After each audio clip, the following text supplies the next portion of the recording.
Hey everybody, I am Tommy and you are on the Love Boat. What's happening? Taylor, good to see you. Kristen Melinda, what's happening? Kevin Hawthorne, Lakeland, Florida. I'm glad that you're here.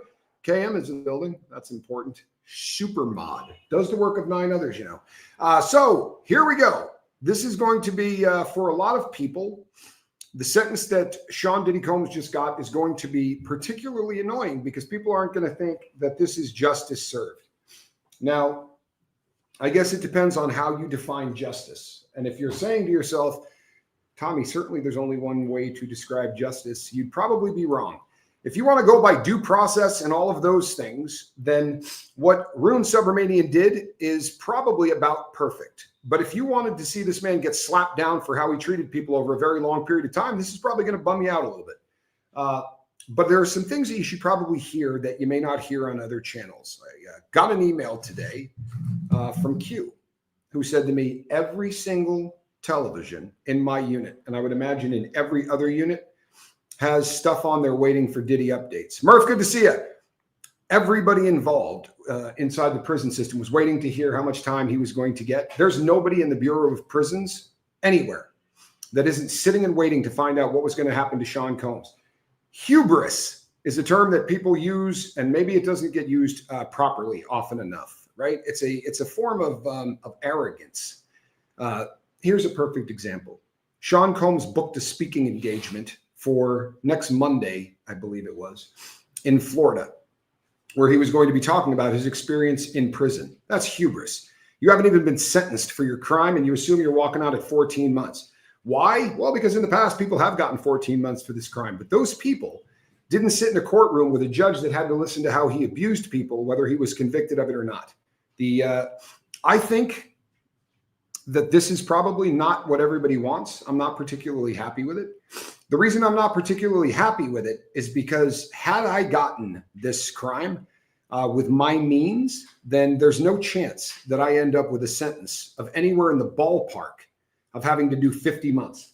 5-0. That's what Sean Combs was convicted of. Now, there are people out there that are saying he's going to be out in 20 months. No, he's not. I promise you. So let's break this down and show you what this actually looks like. He's got about 13 months in, I believe, right? 13 months, I believe, is how long Sean Combs has been inside.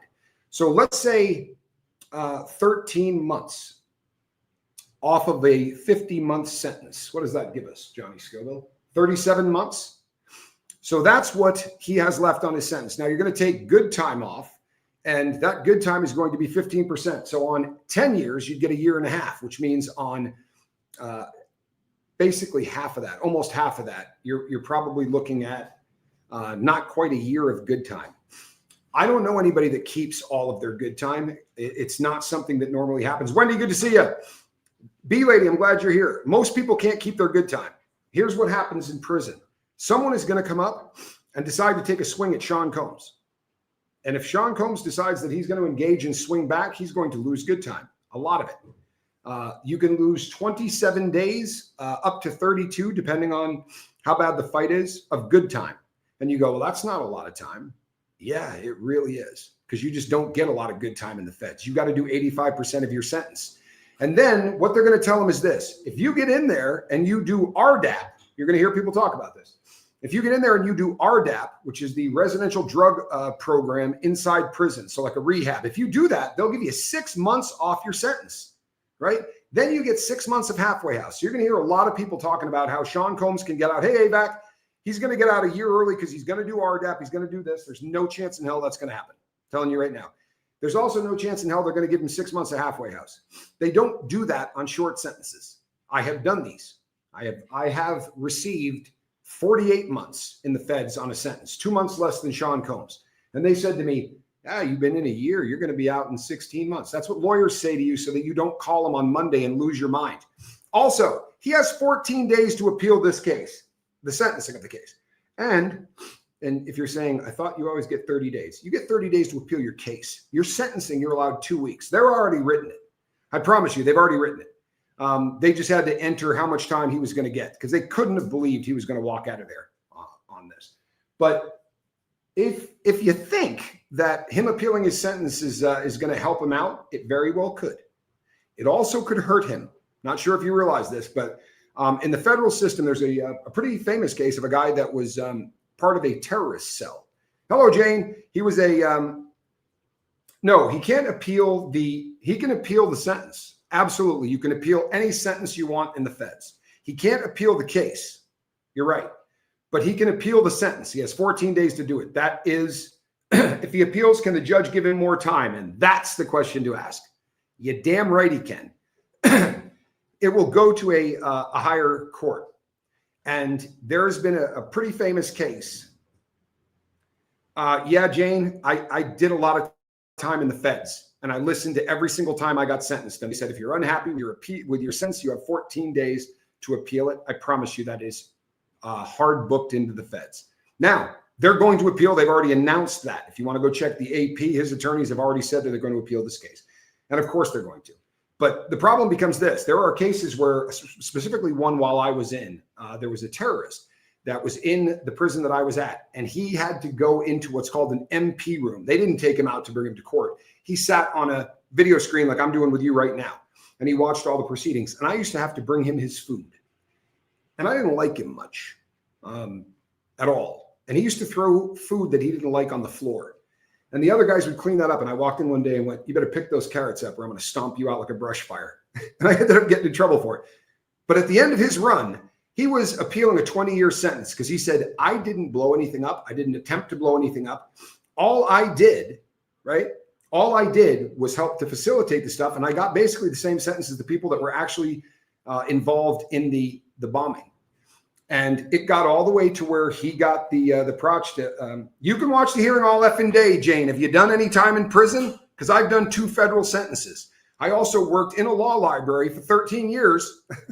Trust me when I tell you, anyone can appeal a sentence that you get in the federal government. Even if there's a plea deal, you can go and say, I want to appeal this sentence. Now, he didn't have a plea deal. He was convicted. He can absolutely appeal the sentence. He can't appeal the case. For 14 days, they can appeal it. I promise you, look this up. I promise you I'm not wrong. Whoever you heard, this happens constantly. I heard people today say, so he's going to be out in 24 months. I'll tell you what, I'll bet you my house he ain't going to be out in 24 months. It just doesn't happen that way. It was not the Boston Marathon bomber. This was actually someone whose name was very difficult. It's 11:23 p.m. Oh my goodness. You need to get some sleep.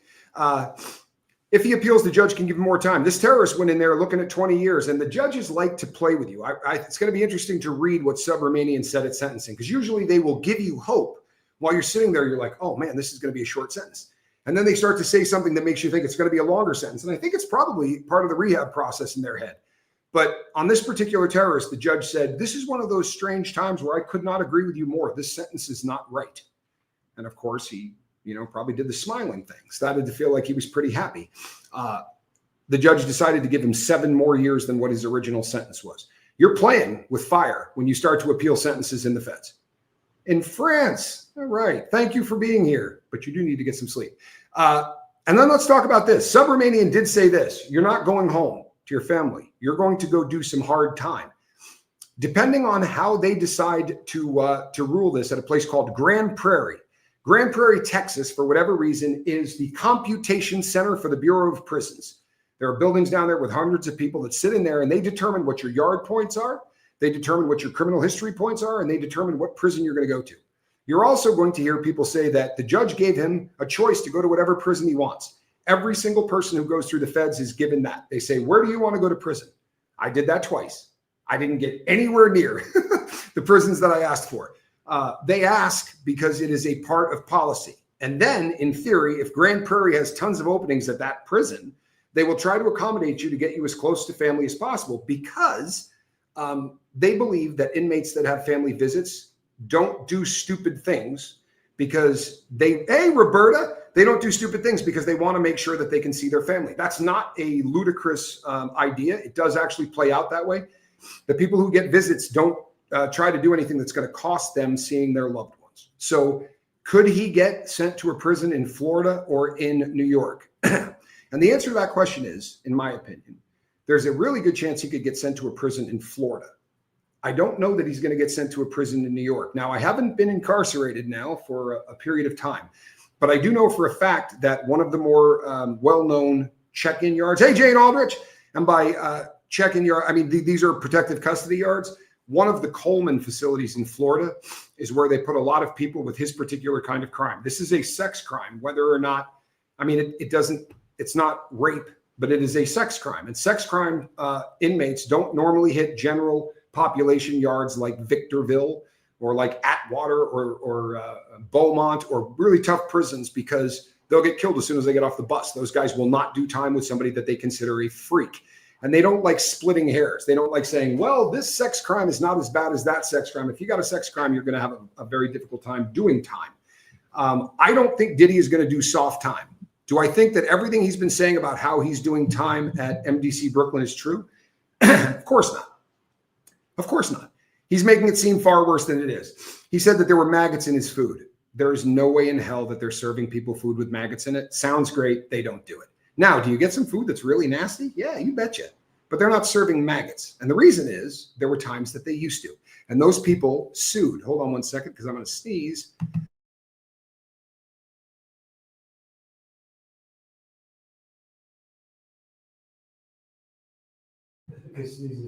I know, but I did mute. On the bright side, Johnny Scoville, I didn't share that sneeze with them. My allergies are killing me, if you can't tell. I took a Zyrtec, and I don't know if you've ever taken Zyrtec, but it might have been an aspirin. I'm not sure, because it didn't do a damn thing. I will check my email. You have my word, Roberta. So you're going to hear a lot of misinformation. You're probably not going to hear a lot of misinformation from convicts who have been to the feds, because like the RDAP thing, every single lawyer in the world tells you that you can go to RDAP, but it is not the real thing. So after time served in halfway house, out in 2 years, make me understand where you come up with that math. And I'm not being cruel, but I want to understand how he gets out in 2 years. Halfway house, yeah. Oh, I'm sorry. I didn't see the question mark. Well, thank you, Johnny Scoville. The halfway house time is, they can give you, in theory, a year. I've never met anybody that got a year, ever. And I spent 13 years incarcerated. I never met anyone that got a year. And my last sentence, I was pretty much a model inmate after I got sober. I mean, a model inmate. I got a college degree. I set up rehab groups with people, not because I thought it was going to benefit me, because I had actually wanted to start doing something a little different, right? So I figured maybe I would try to be a better person. When I went in, they said to me, you're getting 4 months of halfway house. I said, what did I do wrong that I can't get 6? And honestly, I looked at this guy and went, get back out there and get me 6 months. I'm not playing with you, man. I want 6 months. Like, I freaked out on him. And I had been very peaceful the entire time. I was like, I'm not taking this, man. There's no reason on God's green earth that I'm not showing rehabilitation. Why can't I do 6 months in a halfway house? They gave me the 6 months. But it was touch and go. They don't even like giving 6 months. And the reason they don't want to do it is because then the next guy's going to go, Tommy got 6 months. Most guys get about 120 to 160 days of halfway house. Now, if Diddy were to get, so time off for good behavior at 15%, just recently they claimed that they're actually going to start doing that the way it's supposed to be, because let me tell you how it worked when I was in there. The last year that you were in prison, incarcerated, let's say that year you went to December 24th, you don't get any good time. Your good time doesn't matriculate until your 366th day in prison. Now, they claim they were fixing this, but I was on the way out. So what I got in a year with absolute perfect behavior, I got 54 days. And that's what most inmates got, was 54 days of good time a year. So he's looking at 4 years. That's 200 days that he's going to get off. Take the 13 months, which takes us down to 37. Now, we're also assuming this cat keeps his good time. If somebody comes up and hits you and you get in a fight, both of you lose good time. The BOP doesn't care who punched who first. You're both going to lose your good time. More importantly for Sean Combs is going to be that they're going to give him random drug screens unless they determine that his drug use played such a part in his crimes. If that's the case, they're going to put him on monthlies. Every time you fail a drug test, not every time, but the first time you fail a drug test, you're going to lose a month of good time. And I don't mean that's 30 days coming off of the good time you would have. The second time you do it, they will hit you with about 27. Anything after 2, you could fail them all for the rest of the year. You're not going to get any more time taken off. But My first sentence was 48 months. I did 47 months of it. Catch that? My first sentence in the Fed was 48 months. I did 47 months of it. So all of these people who are trying to predict when he's going to get out are reading tea leaves, because we don't know what kind of time Sean Combs is going to do. He might smack a cop. He smacks a cop. And I know you're probably going, Diddy wouldn't hit a cop. It's amazing some of the things that happen in prison. It really is. There's a lot of pressure in prison. If a cop were to call you a punk and you don't take a swing at that cop, then the fellas are going to kill you. There is pressure inside you can't believe. If an inmate calls him a punk and he doesn't fight him, then he is going to be run off that yard violently. There are stupid rules that don't make a lot of sense to normal human beings inside prison. There's a lot of pressure to not be a good person. Loads of cash is not a benefit in the sense of the word most people would think it is. Because if Sean Combs tries to pay off all of the people that want to hurt him, he's going to get a shot every time he gets caught doing it. A shot is a write-up. To be able to get the money to the people in there to make sure they don't hurt you, you have to phone the street and you have to say, listen, I need you to put money on this guy's books. 20 days lost of good time. They're going to take away your phone. They're going to take away your visits. And they're going to take away your ability to go to store for probably 60 days, right? I think defending him would be a bit far-fetched, especially if it was some of his family members, because they would just sweep everything below the rug, so to speak. Yeah, well, you know what? Sentencing is one of those things where people are going to go in and say you walk on water, and the other good people are going to go in, oh, paying off jail staff. Okay, you bring up a really good point because, yes, you can pay off jail staff. However, that's called compromising staff is the write-up. It will send you to the special management unit. If Sean Diddy Combs goes to the special management unit, I don't think he'll get out alive. And most of the fellas in there, like if you say, hey, I'm going to try to, it's one of those things where every single place in that prison is going to be on film. And if Diddy goes up and starts talking to cops enough to try to do that, they will begin to investigate. They will begin to put microphones places. And a compromising staff shot is the worst possible thing that you can get in there.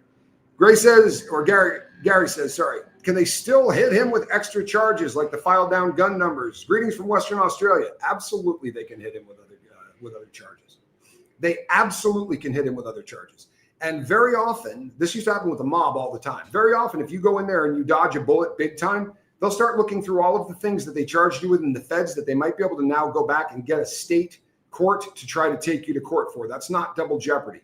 Probably should be. Honest to God, it probably should be, because you lay your whole defense out for the world to see, and then they take it to the state.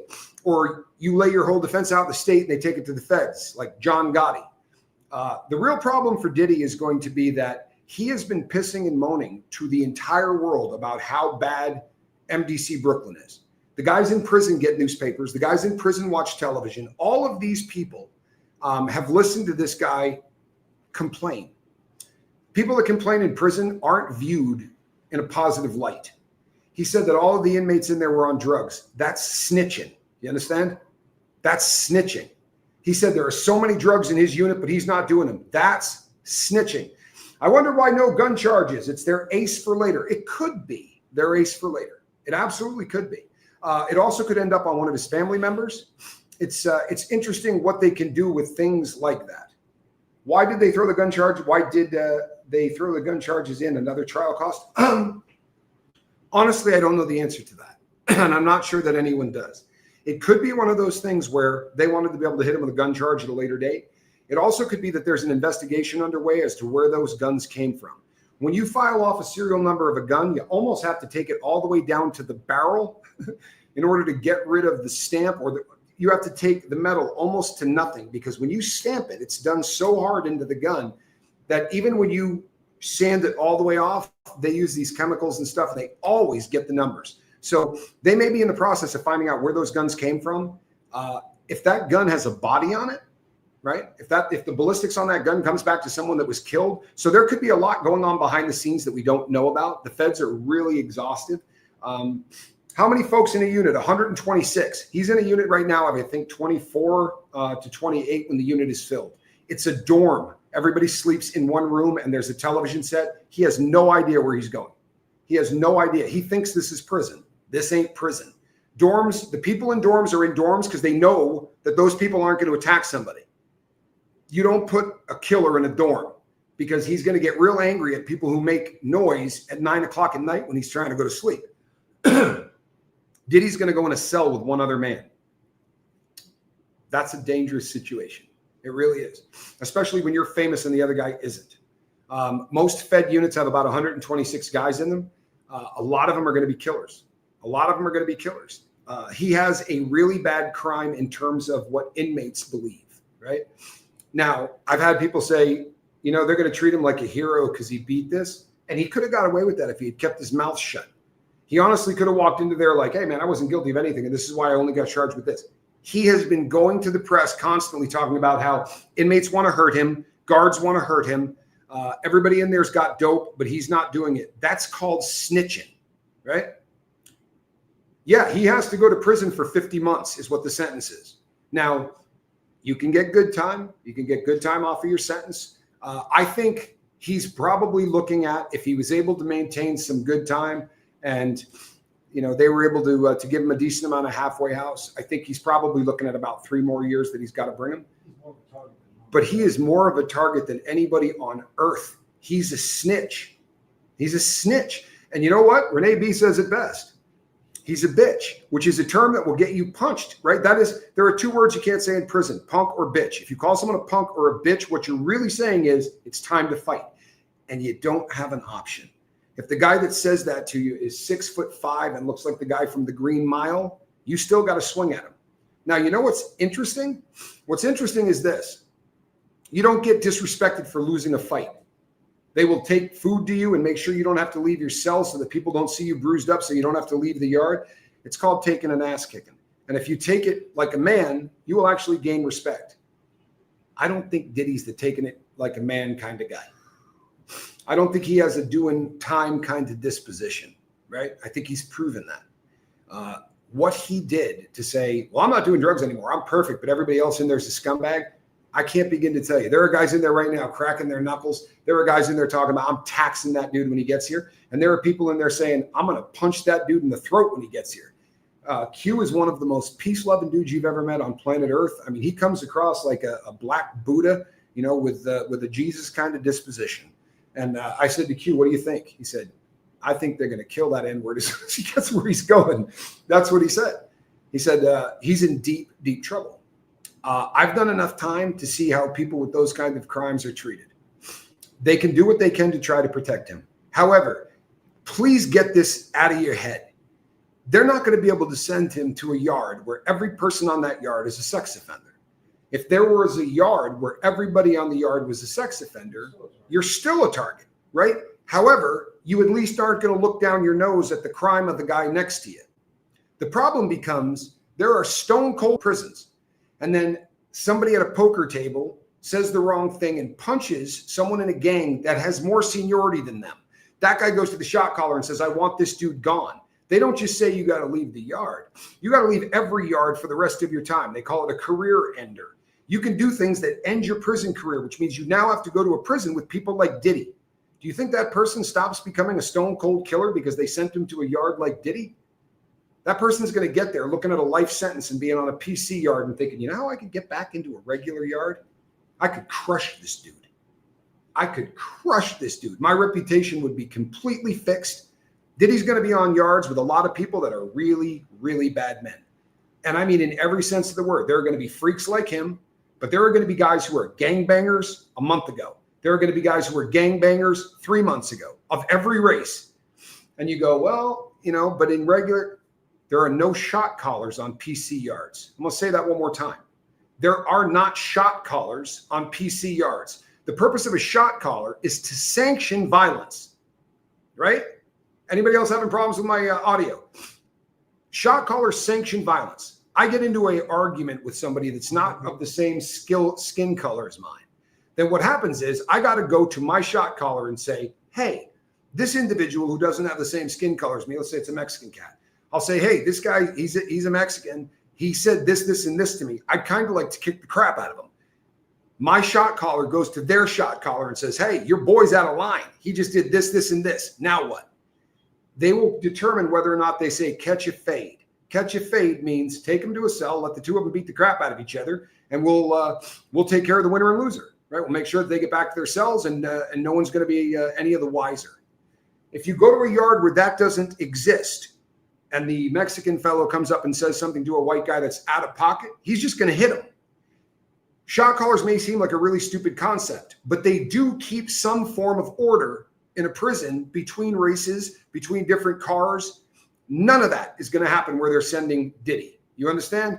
They're sending this cat to a yard that, sure, maybe half, maybe 3/4 of that yard just want to hide and not get hurt. They might not leave their cells because they have crimes like Diddy's, but they can blend in. No one knows who the hell they are. People aren't checking paperwork. Now, when I say people aren't checking paperwork, I mean, when you get to Victorville, you have to hand your paperwork over within 72 hours, right? You have to show them that you're not in there for some kind of messed up crime. It's not going to be like that. But if Diddy wants to go hang out with friends, normally, if he wasn't P. Diddy, they would want to see his paperwork. And they'd say, I know we're not checking it here, but I want to know who you are if we're going to spend time together. No one in the BOP needs to check his paperwork because they know what his crimes are. We've been talking about it for years. What is good time? Good time is if you do everything right, they will take 15% off of your sentence. So if you got a 10-year sentence, you're going to get 1.5 years off for good time. I don't know anybody that manages to keep all their good time. It's almost impossible because they write you up for really stupid stuff. And at some point, he might decide to get drunk. He gets caught with that. He's losing a month of good time. A month of good time is a lot of good time, right? It doesn't take too many of those. Like I said, my first sentence in the feds was 48 months and I did 47 of it before I walked out the door. I got 1 month of halfway house and I lost all of my good time. Diddy's trolls messing with your sound? Yeah. I'm cutting out every other word. I apologize. Could be because I am in a developing country. And from Massachusetts, he got 50 months, 50. Now, I feel for Judge Subramanian because he knows no matter what the sentence is, they're going to appeal it in the first 14 days.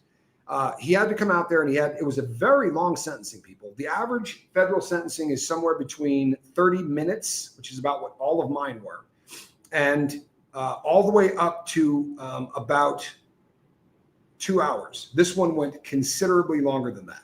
It's 4 years and 2 months is what it is. That's what he got. 4 years and 2 months. Now, I don't know how they wrote Diddy up in MDC Brooklyn. He may have already lost good time, right? He got caught with a book that didn't say legal work on it, that had some things in there that were a problem.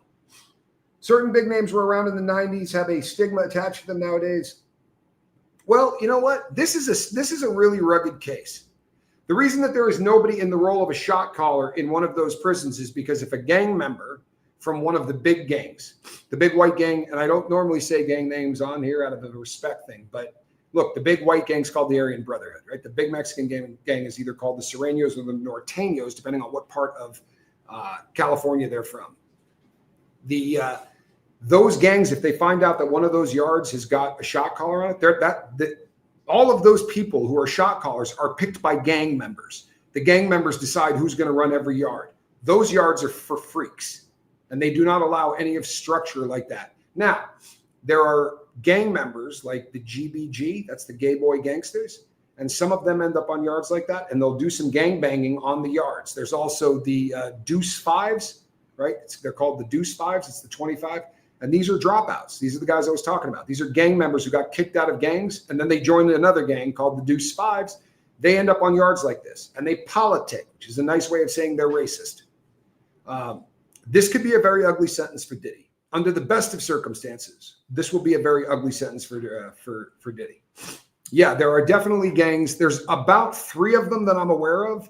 However, I would be willing to bet, I've been out a minute, and the reason that you will know the names of these gangs is because people like to pick on other people. And a guy will come in and go, well, I'm a gang member. What are you, Deuce 5? These are insults that you hear, right? You know, you gay boy gangster. These are kind of insults. Do you think they will try him for the guns without serial numbers? They might. They might. I think it's probably more likely that we're going to see state crimes against Diddy. There's a lot of smoke around his case. So I think that there are probably going to be some prosecutors who dig for fire. There are going to be some people that are really upset by this. Now, by way of full disclosure, if nobody on YouTube did videos about Diddy having tunnels under his house and sacrificing babies for the sake of whatever, we'd probably be a little less pissed off about this. What really gets me for me is the Cassie Ventura video. That to me should have carried more than 50 months, in my opinion. I think also the fact that he tried to tamper with this case and has bragged openly about the fact that he was able to beat the Shine Barrow incident, the nightclub shooting that happened back with the J-Lo and all of that. He bragged that they bought a jury member. So these kind of things make him hated before he ever gets in there. But what's really going to make this cat hated is the fact that he snitched, and he snitched in the most public way that you possibly could. Do you think they will try for the gun? Yeah, they may. Many of the prisoners know of his punished crimes. They definitely don't like pedos. Yeah, you are right. And Diddy is involved in the death of a few famous people. Booyah, right? Do I think he's gotten beat up yet? No. Now, he's claimed that he's been roughed up. I don't think that that's probably happened. If he's in a dorm, I'm not being disrespectful. If you did dorm time, don't send me an email. Dorms are not filled with people who have high custody points. They're people who are afraid that someone's going to hurt them. And when you get 24 guys in a room who are all afraid that someone's going to hurt them, they're usually, as the fellas would say, they wouldn't bust a grape at a food fight. They're not likely to take a swing. Where Diddy's getting ready to go, Subramanian knows the feds. This is a federal guy. He's been sentencing people for a long time in the feds. When he said, you're going to go do hard time, he means you're going to do hard time. You're going to do hard time. And this is a guy who got his nickname because he would get red and puff up and get angry. We've seen video of this guy freaking out. Try that in prison. Seriously, put on one of those temper tantrums when you get into a prison. And the next day, he won't get beat up by one guy. He'll get beat up by a ton of them. There are rules. There are a lot of rules that you're not supposed to break in prison, and no one tells them to you, which is a very difficult thing, right? You kind of find out by breaking them. Holy cow, that was a surprising outcome. I think that was for a lot of people. I honestly thought the guy would get closer to 10. I was telling Johnny Scoville, I think 10 might have been justice, and I thought maybe he'd get 8.5. I'm a little surprised at the 50 months. I think Subramanian was trying to make sure that this stuck. Let's say they gave him 84 months. If they do decide that the sentencing was wrong, they could kick that guy to the street while they're figuring out what the resentencing is. When you don't have a sentence, they don't want to keep you in. Those are lawsuits waiting to happen. So this may have been Subramanian going, you know what, we'll keep this thing as safe as possible in terms of appeal. So 50 months. Now, I'll tell you something.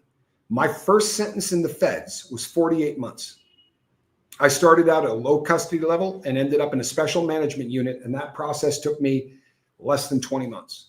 And I went to the highest custody level that you can in the Bureau of Prisons. It could happen to Sean Combs really quickly. If he gets in there and does everything right, he might have a chance of getting out of there. I mean, he's going to get his ass kicked. He's too famous not to. There are going to be people in there that like Cassie Ventura. There are going to be people in there that have, songs of hers on their MP3 player, and they're going to have watched him kicking her in a hallway.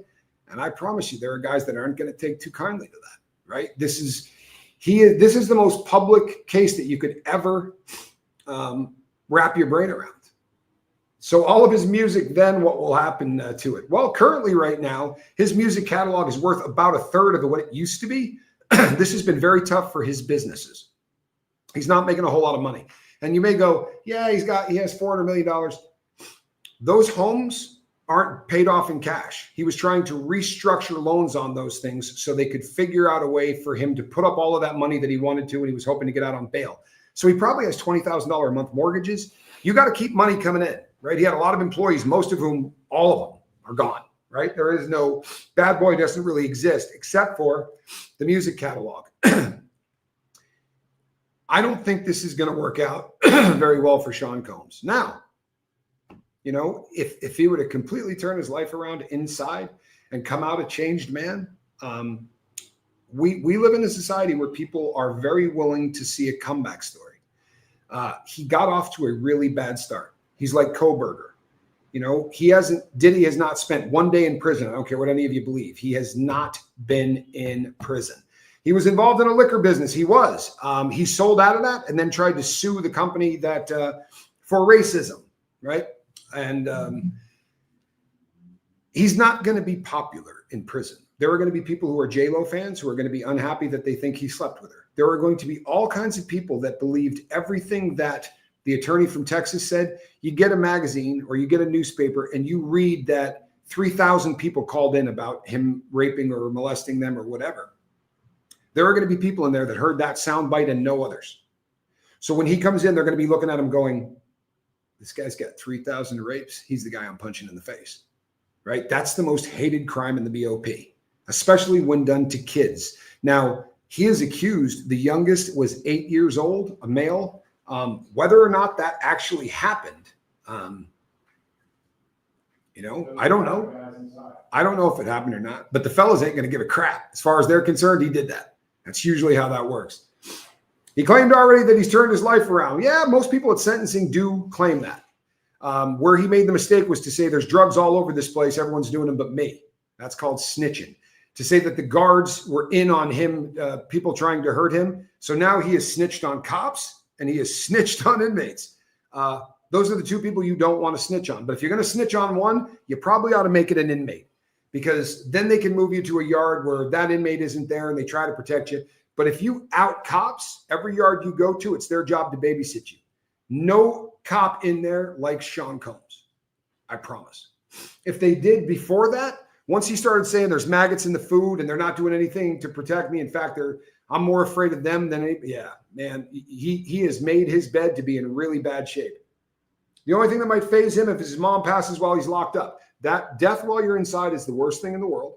But that's not the only thing that is going to faze him. Ashley says, snitches get stitches. In the feds, they say snitches get ditches. They don't say stitches. They're not going to go beat up a snitch. They usually stab him. Now, what he did was not inside to any of those fellas, but he's not going to be popular. The defense was able to have that taken out, but it's in his paperwork that he violated a minor. More importantly, it was also printed in every newspaper that there was an 8-year-old that he allegedly raped. The fellas ain't going to care about the allegedly. They're going to figure if this person came forth and did this. Let me give you an idea. My custody level was really high. So I went to yards that didn't have sex offenders on them for the most part. If they were slick. They were hiding out. They were figuring out a way. But for the most part, those people get sent to different yards. But as I dropped in points, right, the longer you don't do anything wrong, your points begin to drop. And the longer I went, the more my points dropped. I ended up at a federal correction institution, which is a very soft yard, soft place to do time. And I got there and I said, I need a bag of coffee. I'm like, are there any white guys on this, in these bottom cells? I'm just going to ask for a bag of coffee and I'll give them 2 back at store, because I had just come in. And the guy said to me, that's Chomo Row. You don't want to talk to any of those people. And I said, what? He's like, yeah, all of those people are in here for crimes against kids. And I go, we have them here? They weren't allowed to sit down in the chow hall. They had to eat standing up. They weren't allowed to sit down at a table to eat. They would stand with their trays like this. You got 5 years there, you're not going to sit down to eat in 5 years. That's rugged. Christmas time, you would go into the phone room and there are 5 phones. They're 2 feet apart. And everyone's talking to their loved ones. If you walked in and one of those freaks was on the phone, people would just hang the phone up. Go beat it. Cut them off in the middle of their phone call. They are on permanent NC status. So even if he's not beat up routinely, he's going to be humiliated at a level that I don't think that cat's going to be able to handle. When you spend the majority of your life saying, all right, you guys go handle this. Okay. You can be really tough when you got 5 bodyguards who travel with you. You got Gene Deal waiting to take care of you. If your mouth gets, a little out of pocket, that's going to be a hell of a lot different than where he's getting ready to go. Do most inmates assume the worst is true of other inmates? 100 out of 100 times. 100 out of 100 times they think that the worst is true. I promise you. Buenos tardes. Hi, Line.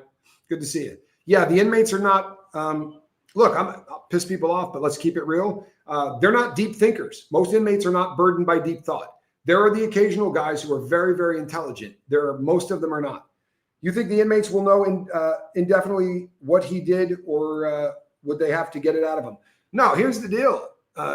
They have no idea what he really did, but newspapers have been printing this stuff even since before he was arrested, right? The Cassie lawsuit came out in November 2 years ago, and then he got arrested the following September. This has been in the news forever. These guys don't have the internet. So what they get is newspaper printings. And when they said that guy from Texas is suing right now, there's 3,000 phone calls and there's 128 cases. When he came out and did that press conference, that got printed in newspapers that every guy read. When they found out that he was way off base on a lot of these, and he was talking to people and he was taking cases that he had never met, and he got kicked out of a bunch of courts over it, They didn't hear all that stuff. I promise you, because that doesn't grab the headlines. What they heard was Sean Combs has 138 people suing him because of the things that he's done. Yeah, it's better to have shot callers. Interesting. Here's the deal. I'm not saying it's better to have shot callers. I don't know that if that's what I said, I don't know that that's the spirit that I meant it in. However, they do keep some form of structure. Yes, Renee B., I'm so glad I wouldn't experience that again either. I'm telling you, freedom is two things, man. We used to say inside, the incarcerated man knows only one thing, and that is it's better to be free. You follow me? And the other thing is that freedom is wasted on the free. If you've never looked out a window that is this wide and had the moon just far enough to the right or left that you can't see it, then you just can't wrap your dome around what a loss of freedom is. Or you get on the wrong side of the building and you're not going to see the sun come up until they move you. These kind of things, if you go to a prison where they don't let people outside when it rains, you may never feel rain on your face again. I remember once going out to the yard and it started to rain. It was the most beautiful day. And I said to my friend, let's go out and walk. It was a day before Thanksgiving and I was in Indiana. And he goes, no, man, it's supposed to rain. I'm like, look out the window, bro. He's like, yeah, I'm going to stay in. I went out in the sweatpants and a sweatshirt. And the cops were angry that they have to work. They don't like you going outside. And it was me and one other dude. And that dude was waiting for a dope man to deliver dope because he stood by the door going like this, back and forth on both feet, having a bad day. I walked in circles, cranking my tunes, and the rain started. Normally, there's a move every hour. So now I can go back to the unit. They skipped the move. So I had to spend 2 hours out in that rainstorm. And it was magic, man. I hadn't felt rain in so long. It was absolute magic. I came in, I said, man, you missed it. He's like, yeah, I can tell. My sweats were dragging on the ground. They were like 500 pounds. It killed my MP3 player. I had to put it in a bag of rice, but well worth it. Well worth it. In prison, a sex crime trumps music. Oh, no. In prison, a sex crime trumps everything. Everything. And the fact that they only convicted him of those two crimes ain't going to mean diddly to anybody in there. Nothing. I promise you. Do you see what I did there? Ain't going to mean Diddy to any of those people. It doesn't. As far as they're concerned, he's guilty of the things that he's been accused of. Now, you can say, well, that's not fair. You're right. And maybe you find a shot caller who is absolutely, I'll give you a great example. I should use the guy's name because he was such a good dude. He was one of the only smart shot callers I ever met. But a kid came in and said, I have a sex crime. It happened when I was 17. The girl was 16, and he laid it out on the table. And the fellas went, he can't walk this yard. And the only reason they're saying that is because they love watching people get beat up. And the shot caller went, because none of you ever screwed around with a girl who was a year younger than you before you were 18, right? And all the heads kind of did this one. And he goes, I'm not ruining this kid's career. Let's see if he screws up here. Okay, shot callers can make that decision. If you go to a yard that doesn't have a shot caller, this is a great learning experience. This is everyone gets to do their own morality. There is no yardstick by which everyone will be judged. A shot caller puts that yardstick up. Doesn't necessarily mean it's a good thing, right? You always think I'm saying shock collar, not too far away from a shock collar. The Diddy is in for a shock of biblical proportion. He has no idea where he's getting ready to go. And do you know why I know that? Because I did time, right? The feds wasn't my first rip. It was my second and third. And I thought I knew what doing time was. Everybody is given this line of crap that the feds, they have golf courses, they have tennis courts, they've got swimming pools, club fed, all the guys talk about it. And while you're sitting in county jail, normally you're around people that did state crimes, fed crimes. He was at a fed county jail. But most people are saying you're way better to do time in the feds. It is the biggest myth. And as soon as you get there, everybody goes, hey man, did they tell you it was way better in the feds? Day I got there. Trust me, it's not. You're not going to like it. Have I ever read or seen The Count of Monte Cristo? I have read both of those books. I have not seen the movies, but I have read Papillon. Horrible book. It's a great book, but it's hard to read. And The Count of Monte Cristo was incredible. Those are two really incredible books. How does the shot caller get the job? That's a hell of a question. See, that's a great question. Well done, Cindy. Shot callers get the job by being stone cold killers. They start off at the bottom of the rung as a gang member, and their prison career becomes like a person trying to get a PhD. When someone comes in and goes, hey, this guy just came in. He's a rock star. He did this, this, and this. The kid goes, let me take him out. And the guy that goes over and beats the crap out of him gets status. And then the gang, they put some tattoos on him to show the status and then bringing it back up, right? He just keeps moving up through the ranks and moving up through the ranks. And then if he gets lucky, the what they call the big homies, and these would be the shot callers on the nastiest yards in the BOP, the ones like Victorville, and like they'll get together and say, all right, we got an opening. Our shot caller just got in trouble and they're shipping him off the yard at such and such a facility. That dude's got a second in command. That second in command will take over a shot caller until the big homie either says, yes, you can be a shot caller, or no, you can't. Typically, you have to pay a certain amount of money every single time, right? That every month you got to put in a certain amount of money, say $10, one flat book of stamps or whatever. That goes to the big homies. Those guys live off of all of the other yards. And it sounds crazy. If someone smuggles drugs in, 10% goes to the shot caller.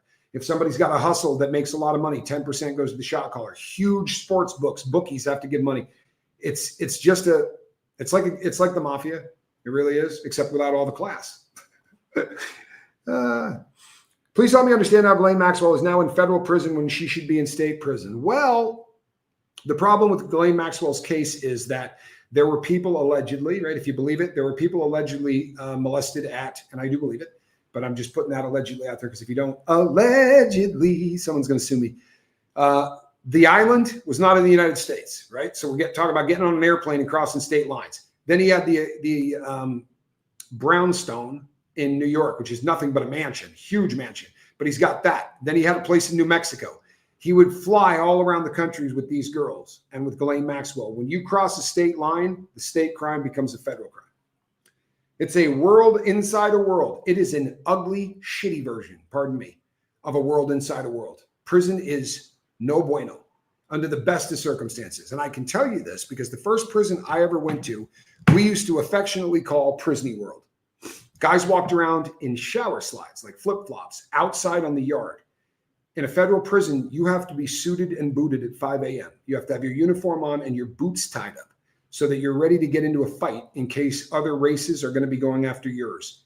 He's going into a world that a spoiled cat like him, he's in an awful lot of trouble. Delta Machine asks the question. This is the question right here. Wonder if the state will pick up any Diddy charges. I think there's a damn good chance. There are lawsuits that have been filed against Diddy that are not fake.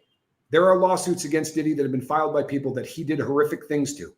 Lawsuits very often pique the interest of prosecutors. That's how he ended up in the feds, right? The state at which all of these things took place at, they absolutely can pick up his charges. And if they pick up his charges, he could end up having to leave the feds and go to the state.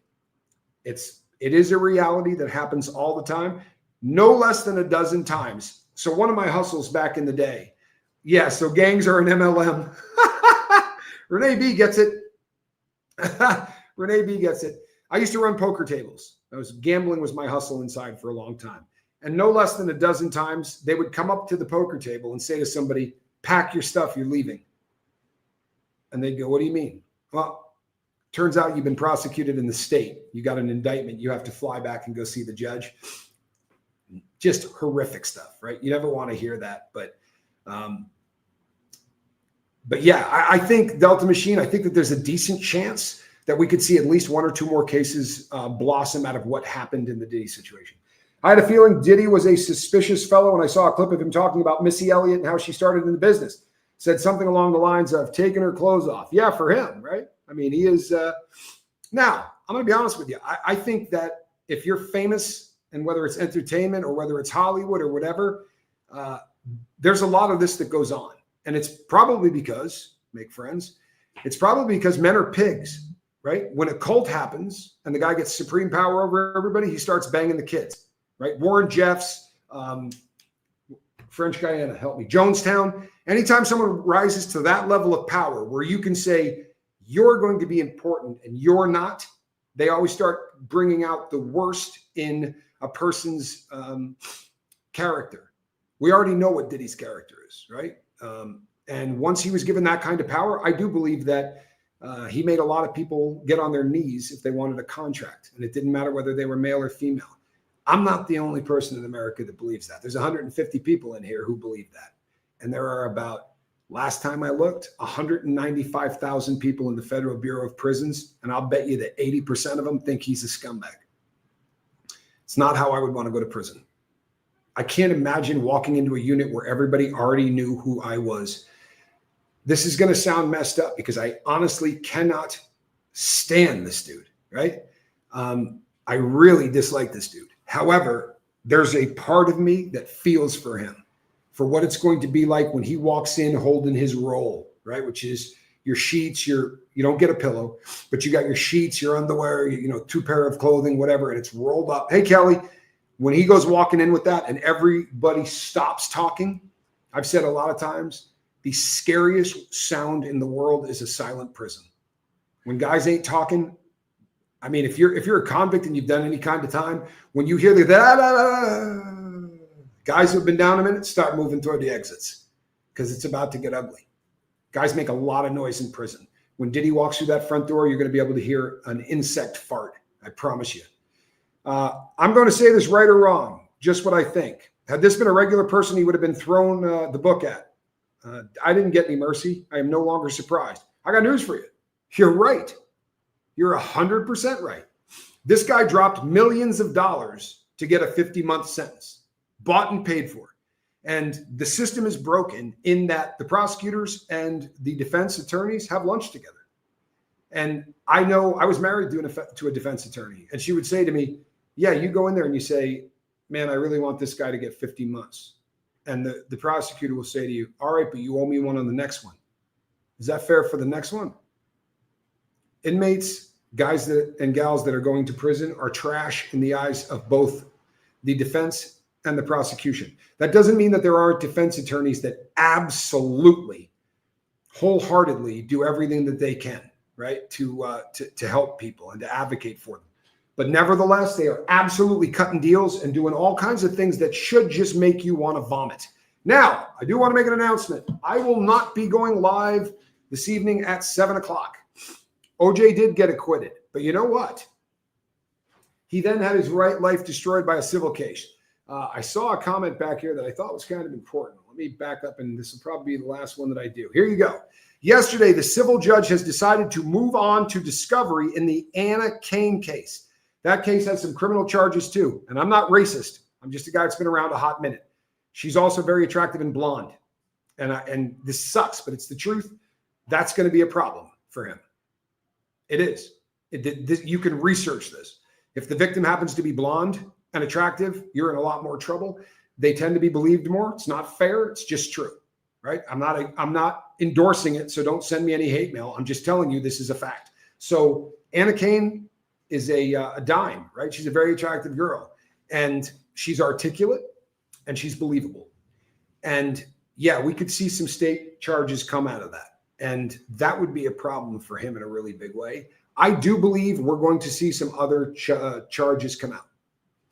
I absolutely believe we are going to be doing this. Will he do all of the time or 85%? Now, technically, you don't do all of the time. You do 85% if you don't lose any good time. So if someone punches me in the face and I go like this and put my hands up to defend myself, you literally have to just take a beat down. If you have any hope whatsoever of not getting losing good time, nobody does that. Who's going to let someone punch him without reaching out to do anything about it? It doesn't make any sense at all. So I don't see him keeping all of his good time. But even if he did, 85% of the sentence you're going to do, and then you get some halfway house at the end. I'll tell you the biggest trap right now. I'll predict it for you. The biggest trap for Diddy is going to be that halfway house. He ain't going to be able to do a halfway house. He's not. At a halfway house, you have a cell phone. You can call someone and say, hey, just come by here and pretend you're a pizza delivery man and bring me some dope, put it underneath the pizza. Diddy's going to end up, if he goes to a halfway house, he will get violated and sent back to prison. I did a year in a halfway house, not because I got a year of halfway house, but because COVID-19 hit and I got stuck in there for 6 more months. But I did a year in a halfway house, and it was a revolving door of people like Diddy who came in and thought, I know people in town. I could work this, man. I'm going to be partying. I'm going to have a bottle of booze dropped off. I can get away with drinking just once. It's a revolving door. People come in and then they go back out. I don't see Diddy being able to pull off a halfway house. He's an entitled person that has never, ever had to deal with anything like this. Do you think they will be standing at their doors watching him walk in? Oh God, yes. They'll be in the day room, up at their cells, all hanging out because you're in the middle of the day room. Usually people get brought in sometime between about 2 in the afternoon and about 5 o'clock at night.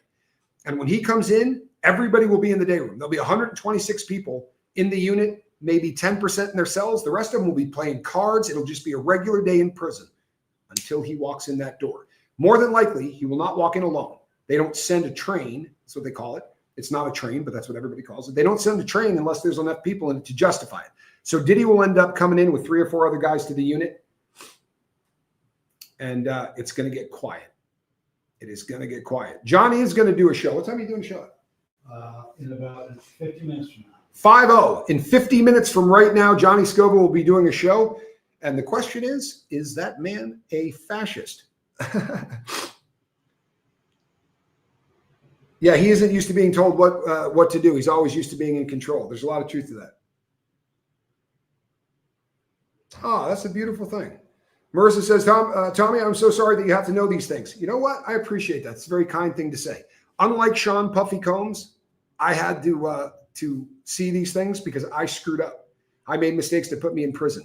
People that realize that on the way in very often will come out a different person. I didn't realize that on the first 2 trips. I would say, I'm in here because this person told on me, or I'm in here because this woman did this, right? The girl called the cops and told them I was dealing drugs, or whatever. You don't take responsibility. My last sentence, I realized I was there because I put myself there. I don't see Diddy figuring that out. He's already appealing the sentence. Are you kidding me, bro? You were facing life. You got 50 months and you want to appeal this? I'd like to see the Court of Appeals give him an extra 2 years or 3 years, and it could happen. All right, people, believe it or not, I have a date. Very informative, Tommy, hearing you debating what will happen next in this case. I'm taking away a lot from this. Oh, what a cool thing to say. Sure, yeah, I appreciate that, man. No lie, I really do appreciate that. I feel sorry for the victims. You know what? That's the most important thing that anyone can possibly say, because we talk about the criminals far too much, right? We talk about not wanting to stigmatize child molesters, so we want to call them minor attracted people. What about the kids? You ever hear anybody speak up for them? And I'll leave you guys, everybody hating me. You know why that happens? Because when you stop respecting the life of a child at any level, well, then it gets a lot easier to do it when they're 3, 4, 5, 6, or 7. I'm Tommy. Between now and the next time I see you, put a little love in your heart and be of good cheer. Justice comes in many forms. See you on the next one.